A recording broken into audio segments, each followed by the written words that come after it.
ఓం నమః శివాయ. ఓం నమో నారాయణాయ. ఓం శ్రీ స్వర్ణాకర్షణ కాల భైరవాయ నమో నమః. ఓం ఒటుక కాల భైరవాయ నమో నమః. హరి ఓం. మా ఛానల్కి స్వాగతం. చూస్తున్న వీక్షకులకు, ప్రేక్షకులకు, ప్రియ కాళభైరవ భగవద్బంధులకి స్వాగతం పలుకుతూ మమ్మల్ని ఎంతగానో ఆదరిస్తూ ఉండబడిన ప్రియ సోదరి మనులకు అందరికీ కూడా ముక్కోటి ఏకాదశి పండగ శుభాకాంక్షలు. సనాతన ధర్మ వీక్షకులకు, సంరక్షకులకు అందరిపైన దత్తాత్రేయ స్వామి యొక్క ఆశీస్సులు ఉండాలని కోరుకుందాం. అలాగనే మార్గశీర్ష మాసం అనగానే శ్రీ వళ్ళీ దేవసేన సుబ్రహ్మణ్యేశ్వర స్వామి యొక్క జయంతి, కాళభైరవ జయంతి, దత్తాత్రేయ జయంతి సందర్భంగా మనమందరము ఎలాంటి విధి విధానాలు పాటించాలో సవివరంగా సంపూర్ణంగా తెలుసుకుందాం. 16వ తారీఖు 12వ నెల 2023 నుండి 31/12/2023 వరకు పుట్టినటువంటి వారికి ముందస్తుగా జన్మదిన శుభాకాంక్షలు. గతంలో వివాహం చేసుకున్న వారికి వివాహ వార్షికోత్సవ శుభాకాంక్షలు. ఈ 16వ తారీఖు నుండి 31వ తారీఖు వరకు ద్వాదశ రాశుల్లో గ్రహ గమనాలను అనుసరిస్తూ ఎలా ఉండబోతుందో సవివరంగా సంపూర్ణంగా తెలుసుకుందాం.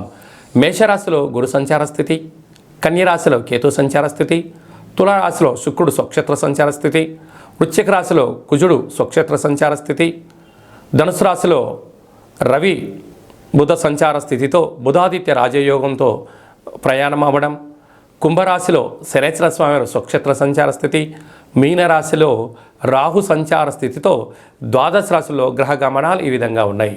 ఇక్కడ విశేషంగా శుక్రుడు స్వక్షేత్రకారకుడు, కుజుడు స్వక్షేత్రకారకుడు, శనేశ్వర స్వామివారు స్వక్షేత్రకారకుడు, విశేషమైనటువంటి 3 గ్రహాలు స్వక్షేత్రంగా ఉన్నప్పుడు ఎలాంటి ఉపయోగాలు ఉంటాయో సవివరంగా సంపూర్ణంగా తెలుసుకుందాం. కర్కాటక రాశి వారికి ఈ యొక్క డిసెంబర్ నెలలో ద్వితీయార్థంలో కాళభైరవ జయంతి సందర్భంగా ఎలాంటి విధి విధానాలు పాటించాలో ఈ వీడియోలో సవివరంగా సంపూర్ణంగా తెలుసుకుందాం.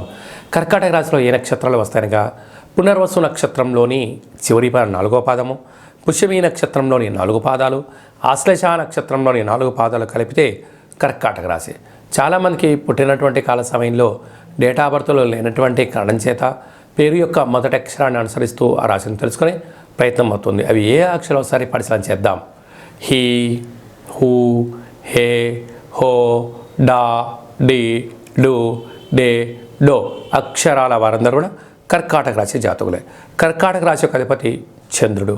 వీరికి ఒకవైపు అష్టమ స్థాన శని సంచార స్థితి జరుగుతున్న విషయం తెలిసినటువంటిది. తృతీయంలో కేతు సంచార స్థితి ఉండడం వలన అన్నదమ్ములతో, అక్కా చెల్లెలతో, తల్లిదండ్రులతో, గురువులతో సఖ్యతగా ఉండే ప్రయత్నం చేయండి. మానవ సంబంధాలుగా చూసే ప్రయత్నం చేయండి.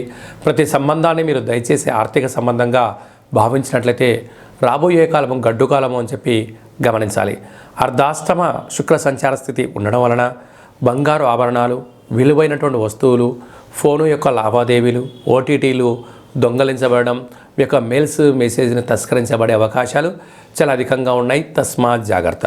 సంతాన స్థానంలో కుజ సంచార స్థితి ఉండడం వలన నూతనంగా వివాహమైన వారికి సంతాన యోగం, పిల్లల యొక్క చదువులు, పిల్లల యొక్క అభివృద్ధి, పిల్లలను విదేశాలకు పంపించాలి, తరతరాల నుంచి వచ్చేటువంటి స్థిరచరాస్తులు మీ సొంతం కాబోతుందని చెప్పి గమనించాలి.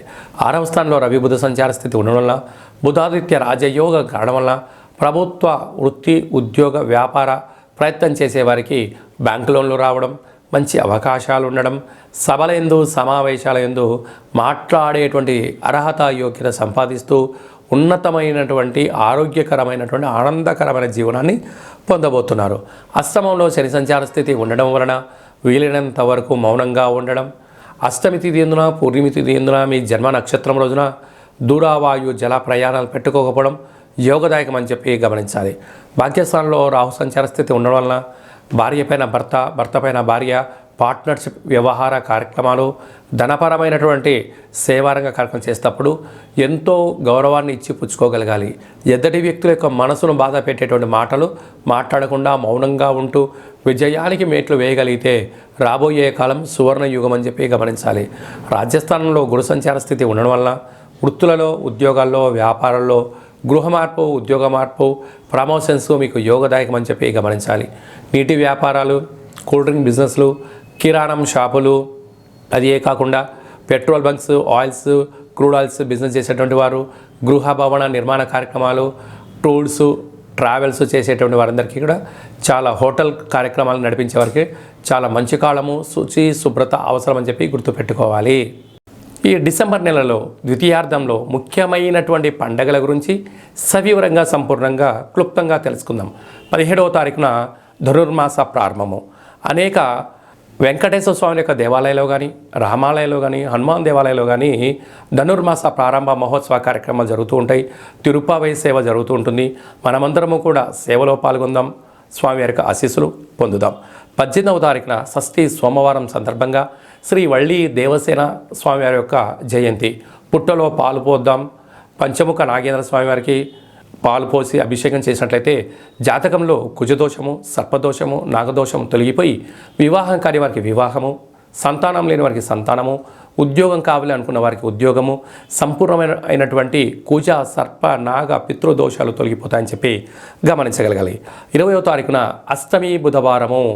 మనము కాలభైరవ జయంతి కనుక జయంతి రోజున స్వామివారి యొక్క కాలభైరవ అష్టకాన్ని విన్నా, కాలభైరవ స్వామి యొక్క పూజ చేసిన, కూష్మాండ దీపాన్ని వెలిగించిన అద్భుతమైనటువంటి మనకు అష్ట కష్టాలు తొలగిపోయి అష్టైశ్వర్య ప్రాప్తి కలుగుతుందని చెప్పి గమనించాలి. అలాగే మనకు ఇంట్లో కుదరకపోతే ఈ కిందనే మనం సంప్రదించినట్లయితే కాళభైరవ స్వామికి అభిషేకము, కూష్మాండ దీపము, కాళభైరవ యొక్క సౌభాగ్య ముడుపు కట్టి మీ పేరున పూజ చేయించడం జరుగుతుంది. కనుక వాట్సాప్ ద్వారా మీకు ఆన్లైన్ ద్వారా మీకు ప్రత్యక్ష ప్రసారం కూడా చూపించడం జరుగుతుంది.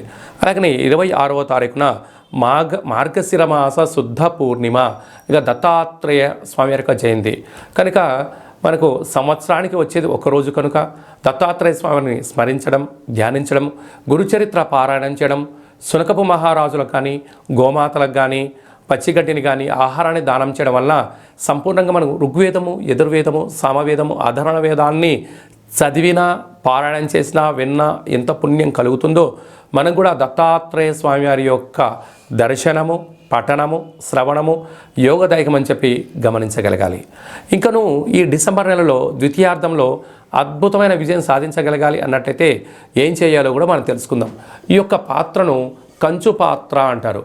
కాళభైరవ స్వామివారి యొక్క స్వర్ణ ఆకర్షణ అక్షయ పాత్ర అంటారు.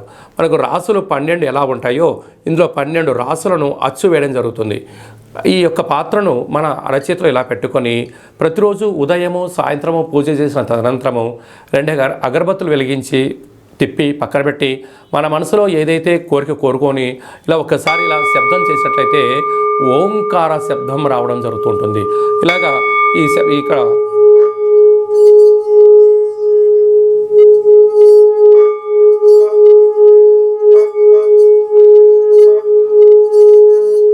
ఈ యొక్క అక్షయ పాత్ర ద్వారా ఈ శబ్దాన్ని సృష్టించడం వలన ఓంకార శబ్దం ద్వారా గృహంలో ఉండబడినటువంటి వాస్తు, నరదృష్టి, శత్రు ప్రభావ దోషాలు తొలగిపోతాయని చెప్పి గమనించగలగాలి. అక్షయము అనగా నశించబడినటువంటిది. కాలభైరవుడు అనగా కాలం అనేటువంటిది మనకు అనుకూలంగా ఉండేటువంటి పరిస్థితి ఉంటుంది. పిలిస్తే పలికే ఏకైక భగవంతుడే కాళభైరవ స్వామివారు. కనుక మనమందరము కూడా ఈ కాళభైరవ జయంతి సందర్భంగా స్వామివారిని స్మరిద్దాం. గృహంలో పుష్పాణ దీపాన్ని లేక నారికేల దీపాన్ని వెలిగించుకుందాం. అక్షయ పాత్రను సొంతం చేసుకుందాం. ఇంట్లో పెట్టుకొని సకల యంత్ర, మంత్ర, తంత్ర, పరతంత్ర, తాంత్రికపరమైనటువంటి దోషాలు తొలగిపోయి సంపూర్ణమైనటువంటి అష్ట కష్టాలకు స్వస్తి పలికి అష్టైశ్వర్యం స్వాగతం పలకడానికి మనకు కాళభైరవ స్వామికి ఆశీస్సులు ఉంటాయని చెప్పి గమనించగలగాలి. ఆసక్తి గలవారు ఈ కిందని మనం సంప్రదించి పొందగలరు. ఈ యొక్క అక్షయ పాత్రతో పాటు కాళభైరవ స్వామి యొక్క ఒక పిరమిడు, స్వామివారి యొక్క కంకణము, ఉట్టి, ఇంటి బయట కట్టుకోవడానికి సౌభాగ్య ఉట్టిని మీ యొక్క గోత్రనామాల పేరుపైన మన యొక్క స్వర్ణాకర్షణ కాళభైరవ స్వామి యొక్క దేవాలయంలో 41 రోజు పుష్పాణ దీపాన్ని కూడా పెట్టడం జరుగుతుంది. ఆసక్తి గలవారు ఈ కింద మనం సంప్రదించవచ్చు. అలాగే మీ వ్యక్తిగత జాతకం తెలుసుకోవాలనుకుంటున్నారా? మీ యొక్క పేరు, పుట్టినటువంటి తేదీ, నెల, సంవత్సరం, పుట్టిన సమయం రాసి వాట్సాప్లో పంపించగలిగినట్లయితే మీరు పుట్టినప్పుడు గ్రహ గమనాలు ఎలా ఉన్నాయి, ప్రస్తుతం ఎలా ఉంటున్నాయి, రాబోయే కాలంలో ఎలా ఉండబోతున్నాయో సవివరంగా సంపూర్ణంగా 100 సంవత్సరాల జాతకాన్ని వ్రాసి పంపించి మీకు తెలియజేయడం జరుగుతుంది. అలాగా డేట్ ఆఫ్ బర్త్లు లేనటువంటి వారికి మీ పేరు యొక్క మొదటి అక్షరాన్ని అనుసరిస్తూ రాశిని తెలియజేస్తూ రమణ శాస్త్రం ద్వారా అనగా గవ్వళ ద్వారా కాళభైరవ ఉపాసన చేత భూత, భవిష్యత్, వర్తమానాన్ని తెలియజేయడం జరుగుతుంది. కనుక మీ వ్యక్తిగత జాతకం తెలుసుకోవాలనుకుంటున్న వారు ఈ కింద నెంబర్ని సంప్రదించి ఆన్లైన్ ద్వారా కానీ ఆఫ్లైన్ ద్వారా కానీ వాట్సాప్ ద్వారా కానీ అపాయింట్మెంట్ తీసుకొని సంప్రదించగలరు. అలాగనే మీ యొక్క అబ్బాయికి కానీ అమ్మాయికి కానీ వివాహం కావడం లేదా, ఆ యొక్క జాతకంలో అనేక రకాల సమస్యలు ఉన్నప్పుడు, లేకుంటే వచ్చినటువంటి వధువు కానీ వరుడు యొక్క జాతకం కలిసిందా కలవలేదా అనేటువంటిది తెలుసుకోవాలనుకున్నట్టయితే వారి యొక్క డేట్ ఆఫ్ బర్త్లు కానీ వారి యొక్క పేర్లను కానీ మీరు పంపించినట్లయితే వివాహ జాతక పొంతన వారి యొక్క గణాలు గుణాలు జంతు పరిశీలన చేసి మీకు సవివరంగా తెలియజేయడం జరుగుతుంది. అలాగే గతంలో వివాహం చేసుకున్న వారికి దంపతులు మధ్యలో సఖ్యతగా ఉండకపోవడం కానీ, ఒకరిపైన ఒకరు అగౌరవంగా ఉండడం కానీ, 490 కేసులు పెట్టుకోవడం కానీ, పోలీస్ స్టేషన్లో గొడవలు వెళ్తూ అలాగే విడాకుల దాకా వెళ్ళినటువంటి వారందరూ ఎలాంటి ఇబ్బంది పడకుండా మీ యొక్క జాతకంలో కానీ మీ పేరులో కానీ స్వల్పమైనటువంటి మార్పులు చేర్పులు చేయడం వలన మీకు ఉజ్వలమైన మంచి బంగారు భవిష్యత్తుకు ఆధ్యాత్మిక సలహాలు సూచనలు ఇవ్వడం జరుగుతుంది. తెలుసుకునే వాళ్ళు తెలుసుకోవచ్చు. అలాగే మీకు పుట్టినటువంటి అబ్బాయి కానీ అమ్మాయికి కానీ పేరు ఎలాంటి పేరు పెట్టగలగాలి, పేరు యొక్క మొదటి అక్షరం ఏం రాగలగాలి, రాబోయే కాలంలో ఆ పేరులో ఉన్న వైబ్రేషన్స్ విషయం తెలుసుకొని పేరు పెట్టినట్లయితే, అంటే ఏదైనా కూడా ఒక వ్యవస్థలు కానీ సంస్థలు కానీ ఒక వ్యక్తి పేరును బట్టి తన యొక్క జీవన గమనం ఆధారపడి ఉంటుంది కనుక వాటి పేర్లను మన యొక్క దేవాలయంలో ఆధ్యాత్మికమైనటువంటి అద్భుతమైనటువంటి మంచి పేర్లను మీకు సజెషన్ చేయడం జరుగుతుంది. కనుక ఆసక్తి గలవారు ఈ కింద నెంబర్ సంప్రదించి అపాయింట్మెంట్ తీసుకొని సంప్రదించగలరు. అందరికీ కళవు వెంకటనాయక అన్నట్టుగా వెంకటేశ్వర స్వామి యొక్క ఆశీస్సులు ఉండాలని కోరుకుందాం. అందరినీ ఆశీర్వదించడం ప్రార్థన చేద్దాం. ఓం శతమానం భవతి శతాయు పురుష సతేంద్రియ ఆయుష్యేవేంద్రియే ప్రతిష్టతి ధనం ధాన్యం బహుపుత్రలాభం శత సంవత్సరం దీర్ఘమాయు. సర్వే జనా సుఖినో భవంతు, లోకా సమస్తా సుఖినో భవంతు. సర్వం శ్రీ కాళభైరవ దేవతార్పణమస్తు. హరి ఓం. ఈ వీడియో మీకు నచ్చినట్టయితే లైక్ చేయండి, షేర్ చేయండి, మా ఛానల్ని సబ్స్క్రైబ్ చేసుకోండి. మేము చేస్తున్న ఆధ్యాత్మిక వీడియోలు మీకు ముందస్తుగా నోటిఫికేషన్ రావాలి అన్నట్టయితే గంట సింబల్ ప్రెస్ చేయండి. పైన ఆల్ అనే బటన్ కూడా తెలియజేస్తూ భగవద్బంధులకు మిత్రులకు సనాతన సంరక్షకులకు ఈ యొక్క వీడియోను ఫార్వర్డ్ చేసి హిందూ ధర్మాన్ని కాపాడండి.